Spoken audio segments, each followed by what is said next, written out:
Hello friends, welcome to Abhipedia powered by Abhimanyu IAS. आज है 23 दिसंबर 2020 और देखते हैं कि आज न्यूज़पेपर में आपको कौन सी इंपॉर्टेंट न्यूज़ पढ़नी है। Starting with the Hindu on page number 1, 20 flyers from UK test positive. Now this can set the alarm bells ringing in the world कि एक कोरोना वायरस की एक नई म्यूटेशन डिटेक्ट की गई है यूके में। A new mutation of the coronavirus strain has been detected which is known to spread faster than the existing coronavirus. लेकिन इसके बारे में बहुत ज़्यादा इंफॉर्मेशन अभी हमारे पास नहीं है। But what is important is how will countries around the world respond to this particular scenario, क्योंकि अभी रिसेंटली हम इस साल सारे लेसन्स अपने सीख के चुके हैं। So India rightly has stopped all the flights from UK and to UK for the next 8 days. 31 दिसंबर तक सारी की सारी फ़्लाइट्स टोटली बैन कर दी गई हैं। लेकिन तब भी यूके से जो लास्ट फ़्लाइट्स आई हैं उस पर से 20 ऐसे फ्लायर्स हैं जिन्होंने जो कि पॉजिटिव पाए गए हैं, बिकॉज अब उनका RT-PCR टेस्ट जो है which is the reverse transcription polymerase chain reaction RT-PCR test, ये मैंडेटरी कर दिया गया और उसमें से 20 पैसेंजर्स पॉजिटिव पाए गए हैं। सो बहुत ही स्ट्रिक्ट SOP यानी कि स्टैंडर्ड ऑपरेटिंग प्रोसीजर लॉन्च किए गए हैं गवर्नमेंट की तरफ से। And now it remains to be seen how will the world react to this virus. इसकी पोटेंसी कितनी होगी, इसके इफेक्ट्स क्या होंगे, क्या जो वैक्सीन है जो already it is in the you can say it is a formative stage of vaccine trials, emergency approval मिल रहे हैं। So will that vaccine be applicable और be effective against this particular strain as well. काफ़ी कुछ इसके ऊपर अभी देखना बाकी है। So something like the repetition of what we have seen in the beginning of this year. दूसरी इंपॉर्टेंट न्यूज़ पॉलिटी के पॉइंट ऑफ व्यू से, Gupkar alliance leads in DDC polls. तो जो जम्मू एंड कश्मीर में 370 एब्रोगेशन के बाद, आर्टिकल 370 के एब्रोगेट होने के बाद पहली डेमोक्रेटिक एक्सरसाइज हो रही है, यानी कि डिस्ट्रिक्ट डेवलपमेंट काउंसिल्स जो गवर्नमेंट ने क्रिएट की थी उनमें इलेक्शंस हुए हैं और उसमें जो जम्मू रीजन है वहाँ पर बीजेपी ने ज़्यादा सीट्स जीती हैं और जो वैली है यानी कि जो कश्मीर वाला एरिया है उसमें peoples alliance for Gupkar declaration PAGD which is actually a combination of most of the regional parties including PDP, the Hurriyat conference and all other parties. तो उन सब की ये अलायंस है, peoples alliance for Gupkar declaration. What is Gupkar declaration आपको पता होना चाहिए। गुपकर एक जगह है in the district of Srinagar. तो यहाँ पर सारी रीजनल पार्टीज इकट्ठी हुई थी और इन्होंने डिसाइड किया कि हमने प्री August 5, 2019 सिनेरियो रीस्टोर करना है कश्मीर में, यानी कि आर्टिकल 370 और 35A को रीस्टोर कराना इनका अल्टीमेट विजन है। बट इनका ये कहना था कि हम डेमोक्रेटिक प्रोसेस को जो है वो पीछे नहीं छोड़ेंगे, हम डेमोक्रेटिक प्रोसेस में रहेंगे ताकि लोगों के साथ जुड़ सकें। We do not want to cede our democratic space to the political party, other political parties. इसलिए इन्होंने इन इलेक्शंस में पार्टिसिपेट किया और वैली में इन्होंने मेजॉरिटी ऑफ सीट्स जीत भी ली हैं। सो पॉलिटी के पर्सपेक्टिव से व्हाट आर DDCs, ये एक नई तरह का मैकेनिज्म है डिस्ट्रिक्ट लेवल पे रिप्रेजेंटेटिव बॉडीज, और इंडिपेंडेंट्स ने भी बहुत सारी सीटें जीती हैं। So you should keep an eye on this thing as well. उसके बाद लेट अस मूव टू, ये एक इंपॉर्टेंट न्यूज़ है पेज नंबर 2 पे। यूजुअली पेज नंबर 2 पे कोई इंपॉर्टेंट न्यूज़ होती नहीं है। Olive ridley turtles nesting season begins. तो ओडिशा में गंजम कोस्ट पर, आपको जो याद करना है, ओडिशा में गंजम कोस्ट पर एक जगह है जिसका नाम है ऋषिकुल्या रुकरी, ऋषिकुल्या। तो इस जगह पर इंडिया में सबसे ज़्यादा ऑलिव रिडली टर्टल्स की नेस्टिंग होती है। So from wild life environment point of view आपको ये फैक्ट करना है और इस न्यूज़ को भी आपको पढ़ना है, olive ridley turtles and their nesting. जिस तरह से UPSC वाइल्ड लाइफ पे क्वेश्चंस पूछ रही है, this is very important that you know about the olive ridley turtles.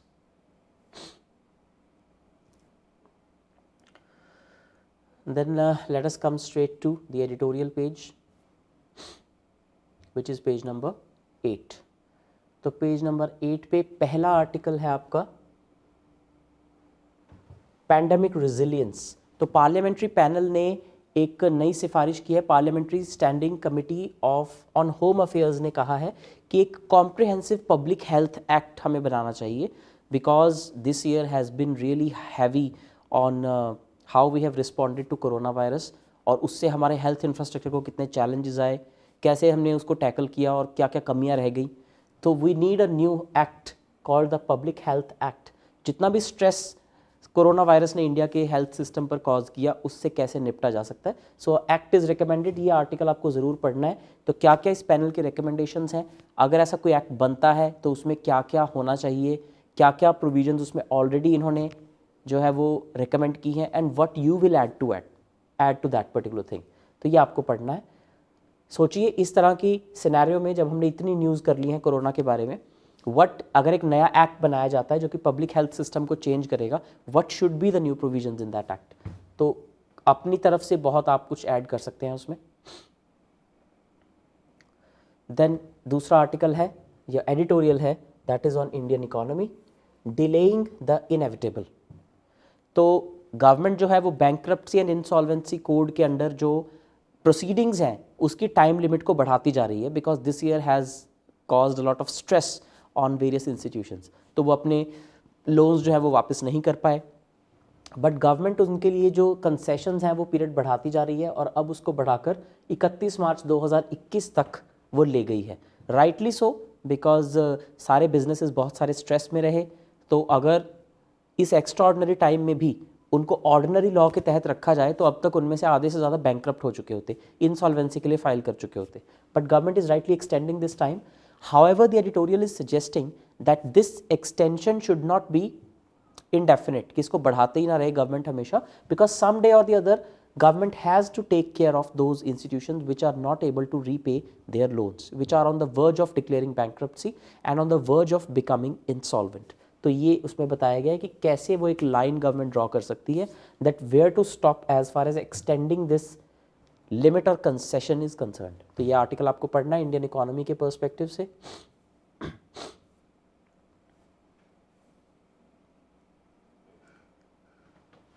On page number 9, OPED page, 5 years since Paris an opportunity to build back better. एक अच्छा article है climate change के ऊपर. तो पेरिस पैक्ट के 5 साल पूरे हो गए हैं.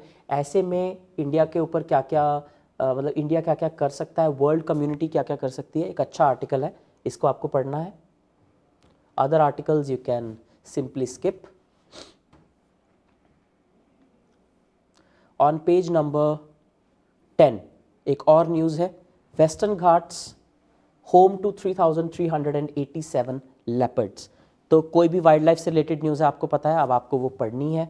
तो ये न्यूज़ आपको पढ़नी है. इसमें बहुत सारे टाइगर रिजर्व्स के बहुत सारे फैक्ट्स बताए गए हैं, tiger reserves, leopards, cat family. तो आपको ये फैक्ट्स एक जगह नोट कर लेने हैं, और जो भी tiger reserve, national park, wild life sanctuary या फिर बायोस्फीयर रिजर्व, मतलब कोई भी प्रोटेक्टेड एरिया जो न्यूज़ में रहता है, that becomes very important from your exam point of view. ये न्यूज़ पढ़नी है आपको. Then on page number 12, page number 12 पे पहली न्यूज़ है, Modi awarded Legion of Merit by Donald Trump. अब ये एक तो फैक्ट बेस्ड न्यूज़ है, अपने आप में इंपॉर्टेंट है कि यूएस प्रेसिडेंट डोनाल्ड ट्रंप ने इंडिया यूएस रिलेशनशिप को प्रमोट करने के लिए प्राइम मिनिस्टर नरेंद्र मोदी को लीजन ऑफ मेरिट का अवार्ड दिया है. व्हाट इज़ इंपॉर्टेंट इज़ कि ये अवार्ड सिर्फ इंडियन प्राइम मिनिस्टर को नहीं, बल्कि Indian prime minister, Japanese prime minister and Australian prime minister, तीनों को दिया गया है. जापान के फॉर्मर प्राइम मिनिस्टर को शिंजो आबे, जो कि अभी रिसेंटली उन्होंने रिटायरमेंट अनाउंस की. तो ये दोनों सर्विंग प्राइम मिनिस्टर्स हैं, और जापान के former prime minister, for the role that they played in promoting their relationship with US. Now why is this significant?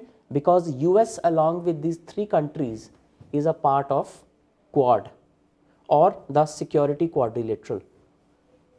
तो ये एक नई ग्रुपिंग है which is emerging, and it is seen as a counter to rising China, and it is also, its aim is also to have a free Indo-Pacific.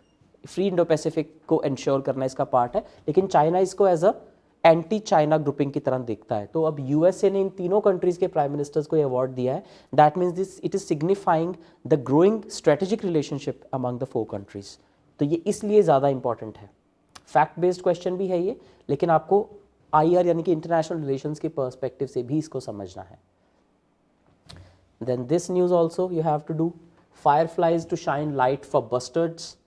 तो कोलकाता में ये एक experiment किया गया है, ग्रेट इंडियन बस्टर्ड्स जो हैं, फायरफ्लाई डिटेक्टर्स लगाए गए हैं तारों के ऊपर। तो you have to read what this news is, इससे एक मॉडल समझ में आएगा आपको कि कैसे एनिमल्स को प्रोटेक्ट करने के लिए what we can do, so new things. UPSC के मेंस में एक टॉपिक है दैट मैन एनिमल कॉन्फ्लिक्ट को कैसे कम किया जा सकता है, या new models that we can adopt, तो ये भी एक मॉडल हो सकता है। You have to read this news. On page number 13, world page, WHO calls meeting on new virus variant. नए वायरस वेरिएंट पर WHO ने मीटिंग बुलाई है। तो जो फ्रंट पेज पे हमने न्यूज़ पढ़ी थी उसके साथ मिलती जुलती न्यूज़ है।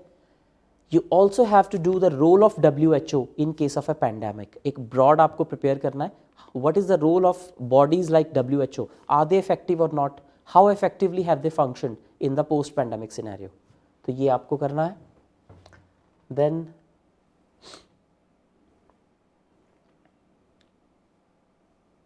नेपाल में बहुत सारी प्रॉब्लम चल रही है, Nepal's ruling party appears headed, we have discussed it in the previous video.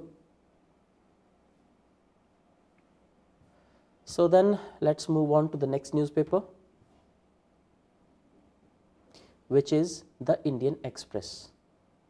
तो इंडियन एक्सप्रेस में फ्रंट पेज पे J&K votes split, valley goes to Gupkar alliance, valley goes to Gupkar alliance and Jammu to BJP. तो जैसा कि हमने डिस्कस किया है district development council poles में जो रिजल्ट आया है। So let us go directly to the concern pages.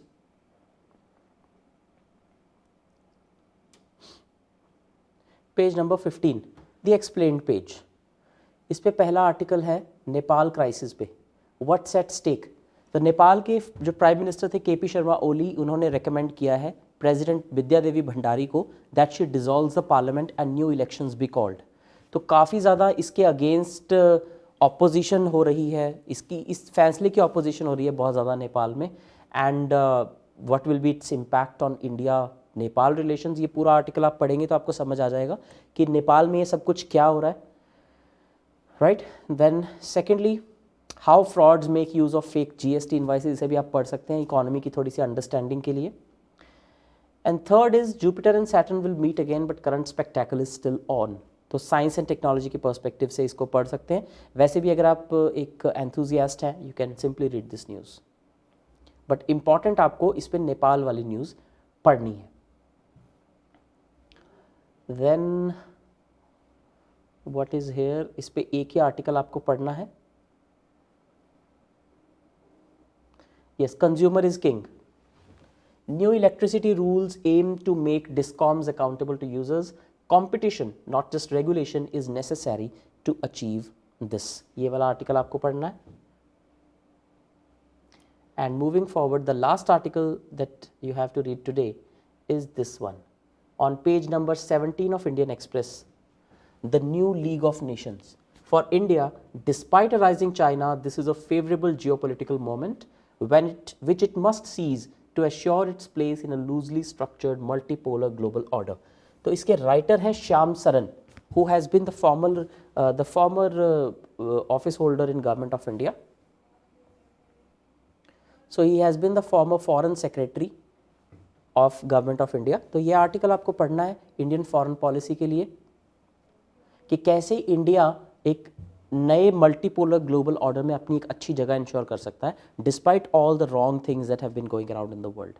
तो ये सब कुछ आपको आज के न्यूज़पेपर्स में पढ़ना है। So just go and read all this news and do not forget to add these notes और the pointers into your relevant subject wise notes.